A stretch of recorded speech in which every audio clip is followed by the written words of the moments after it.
पहा आता व्हेरिएशन जे आहे त्यामध्ये आपण आतापर्यंत जी इन्फॉर्मेशन पाहिली तर आपण पाहिलं होतं की x प्रोपोर्शनल टू y इथं जी ग्रीक लेटर अल्फा वापरलेला आहे ते काय आहे प्रोपोर्शनॅलिटी साइन x हा y च्या काय आहे डायरेक्ट व्हेरिएशन मध्ये आहे x ची व्हॅल्यू इन्क्रीज झाली तर y ची सुद्धा काय होणार इन्क्रीज आणि x जर डिक्रीज झाला तर y सुद्धा काय होणार डिक्रीज होणार आणि त्या संदर्भात आपण जे इक्वेशन पाहिलं होतं ते काय होतं x = ky ज्याला आपण इक्वेशन ऑफ व्हेरिएशन म्हणलं होतं आणि त्यामध्ये k हा काय होता कॉन्स्टंट एवढी इन्फॉर्मेशन आपण लर्न केलेली आहे या बेसिसवर एक प्रॉब्लेम दिला आपल्याला की m is direct variation with the n किंवा आपण म्हणू शकतो m is directly proportional to n when m is equal to 154 n is equal to 7 म्हणजे m ची किंमत 154 असताना n ची किंमत किती आहे 7 तर आपल्याला m ची व्हॅल्यू या सिच्युएशन मध्ये फाइंड करायची आहे जेव्हा n ची किंमत किती असेल 14 असेल आता त्याला स्टेप बाय स्टेप कसं सॉल्व्ह करायचं तर सर्वात अगोदर पहा काय दिलेलं आहे तुम्हाला m हे n च्या काय आहे डायरेक्ट व्हेरिएशन मध्ये so m is proportional to n मग इथं सूत्रधार करताना काय करणार तुम्ही m is equal to k into n हे असेल तुमचं इक्वेशन ऑफ व्हेरिएशन आता तुम्हाला जी कंडिशन दिली आहे ती तुम्ही लिहिणार पहिली कंडिशन दिली होती की m 154 असताना n ची व्हॅल्यू किती आहे 7 सांगा m ची व्हॅल्यू मी 154 प्लेस करतो k ची व्हॅल्यू आपल्याला काढायची आहे n ची व्हॅल्यू किती आहे 7 यावरून k is equal to multiply मध्ये 7 कुठे जातील डिवाइड मध्ये म्हणजे डिनोमिनेटर मध्ये आणि सांगा 7 2 जा 40 7 2 जा 40 म्हणजे आणि आपल्याला माहिती आहे की 22 × 154 म्हणजे 7 ने जेव्हा आपण 154 ला भाग दिला तेव्हा k चा आन्सर काय आला 22 आलं आणि हे 22 इक्वेशन नंबर 1 मध्ये प्लेस केला आपण तर इक्वेशन ऑफ व्हेरिएशन काय आपल्याला k च्या ऐवजी काय 22 n as it is याला इक्वेशन नंबर काय देऊ आपण 2 so m is equal to 22 n हे आपलं काय झालं इक्वेशन झालं आता हे झाल्यानंतर जी दुसरी कंडिशन होती की when n is equal to n किती असताना 14 असताना आपल्याला m ची व्हॅल्यू फाइंड करायची आहे मग इक्वेशन नंबर 2 जे आहे ते आपण as it is लिहू अगोदर m is equal to 22 n आता व्हॅल्यू पुट अप करू m तर आपल्याला काढायचा आहे 22 ला 22 दोघांमध्ये कोणतं चिन्ह नाही म्हणजे कोणतं चिन्ह आहे मल्टिप्लिकेशन मग आता n ची व्हॅल्यू काय सांगा 40 and therefore m is equal to 14 2 जा 28 2 कॅरी करू आपण 14 2 जा 28 प्लस 2 किती होतील 308 that is the answer but जी कॉम्पिटिटिव्ह एक्झाम आहे तुमची कोणती एनएमएस असेल स्कॉलरशिप असेल यामध्ये अतिशय कमी टाइम मध्ये हे प्रॉब्लेम सोडवायचा असेल तर मग कसं करायचं सो त्यासाठी लक्ष द्या आता ट्रिक काय आहे पहा तुमच्याकडे कोण आहे m हा n च्या काय आहे डायरेक्ट व्हेरिएशन मला सांगा m 154 असताना n ची किंमत किती आहे 7 दुसऱ्या केस मध्ये m ची व्हॅल्यू दिली का नाही ती तुम्ही ऍज इट इज घ्या n ची किंमत किती आहे 14 इथं काय करायचं तुम्हाला क्रॉस मल्टिप्लिकेशन करायचं काय करायचं आहे क्रॉस मल्टिप्लिकेशन म्हणजे तिरकस गुणाकार करायचा पहिला गुणाकार m आणि 7 चा असेल दुसरा तिरकस गुणाकार कोणता असेल 154 आणि 14 चा असेल बरेच स्टुडंट काय करतात, इथं मल्टिप्लिकेशन करण्याचा प्रयत्न करतात, पण इथं गुणाकार करायचा नाही. इथं मल्टिप्लिकेशन करून टाइम वेस्ट करायचा आहे का? नाही. इथं काय करायचं आहे, m ची व्हॅल्यू काढताना m सोबत जे 7 गुणाकारात आहे तो कुठं पाठवायचा? भागाकारामध्ये. सो 154 गुणिले 14 हे जशाचे तसे जे 7 गुणाकारात होते ते कुठं पाठवा? भागाकारामध्ये. 7 एक 7, 7 दोन्ही 14, दोघांचं मल्टिप्लिकेशन करा, आन्सर किती? 308.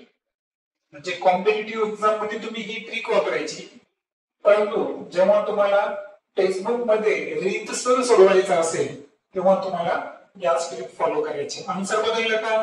नाही, परंतु हे तुम्हाला स्टेप, बेसिक स्टेप माहित पाहिजे की गणिताची मांडणी रीतनुसार कशी असते, आणि ह्या ज्यांना शॉर्टकट ट्रिक्स जे तुम्हाला कॉम्पिटिटिव्ह एक्झाम मध्ये यूज करायचे आहे.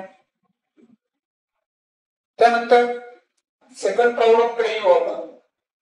इथं पहा, n varies directly as m. पहा, m हा n चे आहे का? सांगितलं काय? n हा m चे आहे, म्हणजे इथं सर्वात अगोदर तुम्ही काय करणार? n is directly proportional to m. इथं हे अल्फा चिन्ह वापरणार तुम्ही, ज्याला आपण प्रोपोर्शनॅलिटी साइन म्हणलो होतो, बरोबर? मग इक्वेशन कसं होईल? n बरोबर k इंटू m, ज्यामध्ये k काय आहे? कॉन्स्टंट. ओके. आता तुम्हाला काय केलं, इथं 3 आणि 12, 5 आणि 20 अशा किती व्हॅल्यू दिल्या बरं? तुम्हाला 2 व्हॅल्यू दिल्या. तुम्हाला दोन्हीपैकी काय करायचं? फक्त एकच व्हॅल्यू वापरायची. किती व्हॅल्यू वापरायच्या? एकच. आपण काय करू? सेकंड नंबरची व्हॅल्यू वापरू की m बरोबर व्हेन ना, m बरोबर 5 असताना n बरोबर किती आहे? 20. कारण ही k ची व्हॅल्यू काढल्याशिवाय पुढचे आपण फिलिंग द ब्लँक्स भरू शकतो का? नाही. सो सांगा आता, n ची व्हॅल्यू किती होती? 20. k ला k घेऊ आपण गुणिले m. m किती आहे? 5. सो k बरोबर 20. गुणाकारातले 5 कुठे जातील? भागाकारात. 5 4 चा 20. k ची व्हॅल्यू 4 आली. आता इक्वेशन मध्ये काय बदल सांगा? n बरोबर k ची ऐवजी 4 into m, that is the, हे तुमचं काय झालं? इक्वेशन ऑफ व्हेरिएशन है ना. जे तुम्ही हे व्हेरिएशन काढले त्याचं हे काय झालं? इक्वेशन झालं. बघ आता तुम्हाला काय करायचं आहे, एक एक स्टेपला पहा. 1 2 3. मी काय करतो? पहिला आणि तिसरा करून दाखवतो. आता पहिल्याला कसं करू शकता पहा. वाटल्यास इथे 1 नंबर टाका. आता सांगा, m ची व्हॅल्यू दिलेली आहे. m किती दिली आहे? 6.5 असताना n ची व्हॅल्यू आपल्याला फाइंड करायची. इक्वेशन काय आपल्याकडे? n बरोबर 4m. सांगा आता nच काढायचं आहे, त्याच्यामुळे 4 into 6.5 सोबत मल्टिप्लिकेशन करणार आपण. 5 4 चा 20, 6 4 चा 20 plus 2 22, सॉरी 5 4 चा 20, 6 4 चा 24 आणि 2 किती होईल? 26. हे पॉइंट ऍज इट इज. 26.0 म्हणजे किती असतं? 26 असतं. कारण पॉइंट नंतर त्या झिरोला काही व्हॅल्यू आहे का? नाही. सो अशा पद्धतीनं n चं जे आमचं आन्सर आलं इथं ते किती आलं? 26. तशा पद्धतीने तुम्ही सेकंड करायचं. थर्ड मध्ये तुम्ही ही ट्रिक पण वापरू शकता, मी जी तुम्हाला एनएमएस ला दिली ट्रिक आहे. कोणती? पहा, इथं व्हेरिएशन कोणाचं आहे? n आणि m चा आहे. सपोज ना ग्रेट धरा, आणि एखाद्याला वाटलं मला 5 आणि 20 नाही वापरायचे, मला काय वापरायचे? 3 आणि 12 वापरायचे आहे. काही चुकलं का माझं? हा, इथे मी व्हॅल्यू बरोबर घेतले ना, m ची व्हॅल्यू 20 घेतली होती बरोबर, आणि m ची 5. Okay, no problem. ठीक आहे. आता एक लक्षात घ्या, आपण मी ज्या विषयाबद्दल बोलायलो तो विषय कसा आहे की आपल्याला हेच गणित शॉर्ट ट्रिक्स न करता येईल का एनएमएस ला असताना, तर त्याबद्दल बोललेलो आपण. आता n हा m च्या डायरेक्ट प्रोपोर्शन मध्ये आहे. मला अलीकडचे अंक वापरायचे. n किती असताना 12 असताना m ची व्हॅल्यू किती आहे 3. आता इथं व्हॅल्यू कोणाची दिली m ची व्हॅल्यू किती आहे 1.25 आणि इथं n ची व्हॅल्यू दिली नाही. ती व्हॅल्यू मी काय कन्सिडर करणार n. डायरेक्ट व्हेरिएशन असल्यामुळे काय करायचंय मला क्रॉस मल्टिप्लिकेशन. सो आता 3 सोबत n येते 3 into n is equal to 12 into 1.25. काय सूत्र दिली मी मल्टिप्लिकेशन या लेवलला करायचं आहे. So n is equal to 12 into 1.25 upon 3. 3 1 जा 3 3 4 जा 12.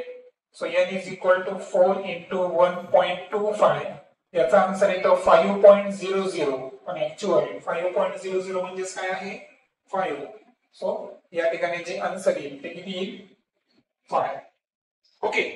सो पहा तुम्ही या स्टेपला पण करू शकता आणि ही जी ट्रिक आहे ती तुम्हाला कॉम्पिटिटिव्ह एक्झाम मध्ये यूज करायची ज्याच्यामुळे आन्सर तुमचं काय निघेल फास्ट निघेल.